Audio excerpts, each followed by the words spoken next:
Hello friends, ಇಲ್ಲಿ student ಡೀಟೇಲ್ಸನ್ನು ನಾನೀಗ ಟೈಪ್ ಮಾಡಿದ್ದೀನಿ. ನಾವು ಯಾವುದಾದ್ರು ಒಂದು ಶಾಲೆಯಲ್ಲಿ ನಾವು ಕಂಪ್ಯೂಟರ್ ವರ್ಕ್ ಮಾಡ್ತಾಯಿತ್ತು ಅಂದರೆ ತುಂಬ ಜನ ಸ್ಟೂಡೆಂಟ್ಗಳ ಡೀಟೇಲ್ಸನ್ನು ನಾವು ಬರೆದಿರ್ತೀವಿ.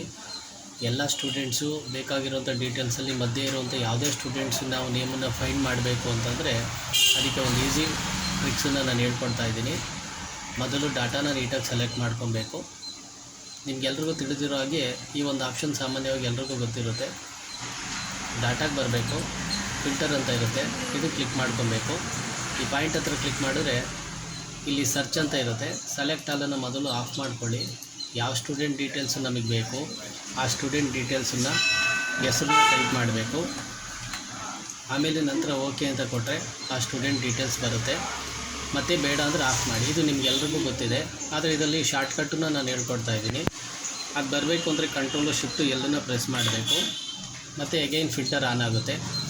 ಇದರಲ್ಲಿ ಸ್ಟೂಡೆಂಟ್ ಡೀಟೇಲ್ಸನ್ನು ನಾವು ಒಂದೇ ಸರಿ ಫೈಂಡ್ ಮಾಡಬೇಕು ಅಂತಂದರೆ ಯಾವ ಸ್ಟೂಡೆಂಟ್ ಬೇಕು ಅದ್ರ ಮೇಲ್ಗಡೆ ಮೌಸನ್ನು ಕ್ಲಿಕ್ ಮಾಡ್ಕೊಳ್ಳಿ, ರೈಟ್ ಬಟನ್ ಪ್ರೆಸ್ ಮಾಡಬೇಕು.